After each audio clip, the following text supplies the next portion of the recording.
Брянская область атакована, Украина готовит 3 линии обороны на случай отсутствия финансирования, и Путин неожиданно идет в президенты. Обо всем этом расскажу подробнее в эфире «Нехта». Самые важные и интересные новости. Путина таки отправят в президенты, не то чтобы он сильно упирался или даже тянул интригу, просто как факт. Россия или будет суверенной, самодостаточной, суверенной державой, или ее вообще не будет.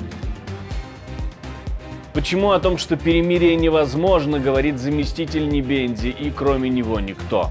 Украина упустила шансы заключить выгодную сделку с Россией. Любое соглашение с Москвой теперь будет отражать ее капитуляцию.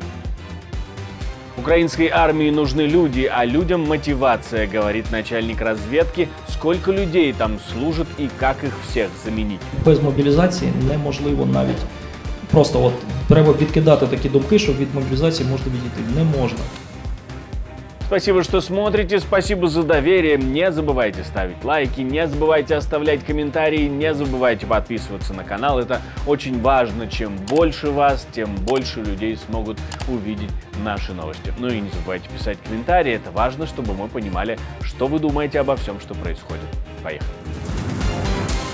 На российской границе все воскресенье шел бой. Губернатор Белгородской области сообщил о том, что на границе села Теребрино идет стрелковый бой с противником. Издание «База» дополняет, что бой идет с 11 часов утра. Из села эвакуации не было. В нем живет всего 200 человек, и люди прячутся в подвалах. Но через несколько часов губернатор области написал в своем телеграм, что пострадавших нет, есть повреждения, но они незначительные. Странный бой, в общем, был. Украинская разведка причастна к атаке дронов на военные объекты в 3 областях РФ – Ростовской, Липецкой и Волгоградской. Об этом пишет РБК Украина, ссылаясь на собственные источники.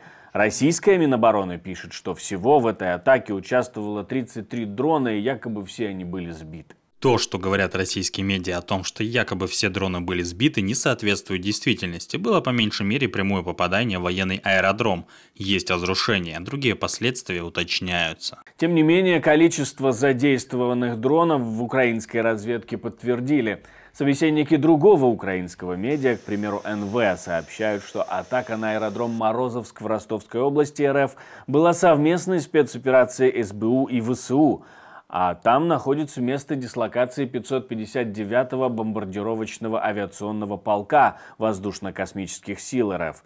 Так или иначе, атака была, и на аэродроме в этот момент находились до 20 самолетов Су-34, 3 радиолокационные станции и другая важная техника. В телеграм-каналах появляются фото беспилотников неустановленной принадлежности и надписью «Вид Ярика», которые поразили как минимум 1 самолет. Украина готовит 3 линии обороны на случай, если оружие и финансирование от западных партнеров будут поступать с задержкой или прекратятся вовсе. Об этом в эфире украинского телемарафона заявила народный депутат Украины Александра Устинова. На самом деле сейчас запасные варианты – это страны Большой Семерки, которые нам уже 2 месяца помогали перекрывать дыру в бюджете, потому что ежемесячно американские налогоплательщики вливали в украинский бюджет 1,1 миллиард долларов. Сейчас, когда эта помощь 2 месяца не поступала, начиная с сентября, другие страны G7 помогали нам прямым бюджетным финансированием. Ключевым народный депутат считает таки не деньги, а оружие. Наверное, потому что для финансирования есть запасные или обходные пути. Если вдруг американский бюджет не решится выделить Украине денег, или Венгрия снова заблокирует инициативу Европейского Союза. Если ситуация получится совсем критической, в принципе, прямо об этом сказал министр финансов Украины, что отчасти мы готовы. У нас есть оценка наших финансовых потребностей на 2024 год. Закон о бюджете предусматривает 42 миллиарда долларов, а последний меморандум с МВФ оценивает их в 37 миллиардов долларов. Если выпадет, или там, помощь США будет не 11,8 миллиардов, а планируем она сторгуется, да, меньше, там, на 7, на 8, это не будет особо большой проблемой. То есть, в принципе, все еще есть внутренние источники внутри страны, где можно порезать расходы. Да, это будет больно, да, это будет там социально непопулярно, но это будет необходимо, это будет сделано. есть определенные налоговые шаги, которые можно осуществлять по расширению налоговой базы, по повышению налоговых ставок, или это будет просто снова покупка Нацбанком ОФЗ у Минфина, то есть прямая эмиссия, более высокая инфляция. То есть, абсолютно все это на самом деле украинскими экономистами, международными экономистами, которые следят за Украиной, обсуждаются. Все понимают эти риски, что если денег не будет, все равно финансировать войну ее придется.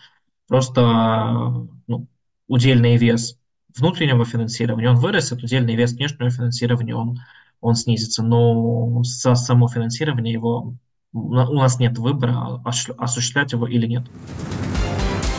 Молдова начинает военные учения недалеко от так называемого Приднестровья. Подготовку будут проходить солдаты 22-го миротворческого батальона, то есть те, которые принимали участие в миссиях ООН в Либерии, Кот-д'Ивуаре и Судане. Министерство обороны предупредило заранее, видимо, чтобы у российской пропаганды не было соблазнов начать обвинять в том, что Молдова собирается силой деоккупировать Приднестровье.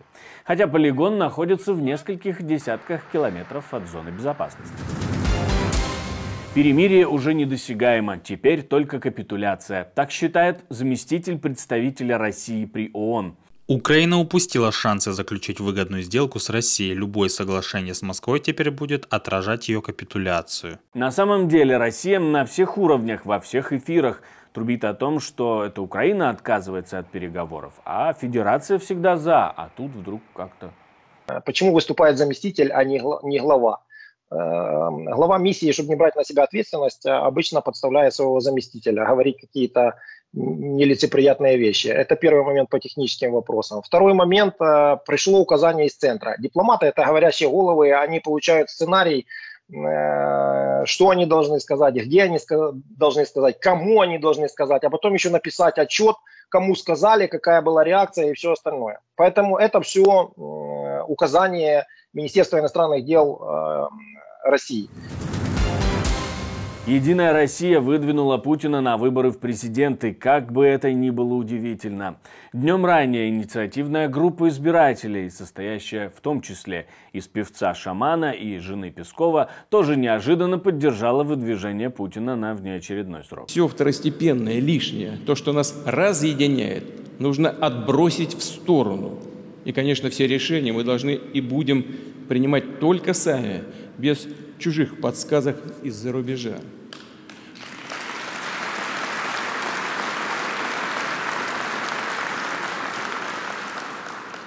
Россия не может, как некоторые страны, в обмен на колбасу отдать свой суверенитет и стать чьим-то сателлитом. Мы должны помнить и никогда не забывать, и детям нашим наказать. Россия или будет суверенной, самодостаточной, суверенной державой, или ее вообще не будет. Это очень важная вещь, которая всегда должна быть у нас в голове и в сердце. С Медведевым меняться в этот раз он не решился, наследника так и не выбрал, в принципе, как-то не особо скрываясь, просто пошел в третий раз подряд в президенты. Вот это третий срок Путина, незаконный срок, с которого, в общем-то, наверное, нужно вести отсчет как раз всех деяний, преступлений и пособничества этой власти по сегодняшний день, он, конечно же, дал возможность того, что, в общем-то, Путин останется во власти до смерти. Он не может себе позволить подобную ситуацию, которая была с Медведевым. Даже ближайший его соратник, союзник и, в общем-то, полностью управляемый человек, в тот момент Путин тогда испугался, что второй срок у Медведева может отрицательно на нем сыграть, и, в общем-то, наверное, это правда. Более 1 миллиона бойцов служит в силах обороны Украины, а такое количество не сможет покрыть ни один рекрутинг, только мобилизация. Но в этом случае есть другой, не менее важный вопрос – мотивация. Об этом говорит начальник української розвідки. І тут стає найголовніше питання – мотивація цих людей. Якщо не знайти до них мотивацію, для них мотивацію, то скільки б людей примусово, непримусово або згідно якихось норм законодавства ми б не загнали, КПД їх буде майже нульовий. Що в принципі відбувається останнім часом, це теж треба визнавати відверто. Тому одностайної відповіді, на жаль, я для вас тут не маю. Але без мобілізації неможливо навіть. Просто от треба відкидати такі думки, що від мобілізації можна відійти. Не можна. 1 100 000 человек служат в силах обороны Украины сейчас, говорит Буданов. А в Украине не найти столько людей, которые просто готовы чем-либо активно заниматься, ну а тем более идти воевать. Но необходимое количество поддерживать нужно. Оказывается, некоторые айсберги видно из космоса. Такое фото выложил астронавт Европейского космического агентства Андреас Могенсен с борта МКС. Говорит, не думал, что из космоса невооруженным глазом можно увидеть льдины, и написал об этом в Твиттер. Айсберги действительно дрейфуют по океану, и это еще одно напоминание о том, что климат меняется. Уровень мирового океана поднимается, и через 70 лет таких островов, как, к примеру, Мальдивы, просто не станет. Спасибо, что смотрите, спасибо за доверие, жду ваших комментариев, лайков и репостов, как обычно, хочу знать все, что вы думаете. И не забывайте подписываться на наши каналы, это делает это видео и другие наши видео виднее в YouTube. На этом все, до встречи и хороших вам новостей.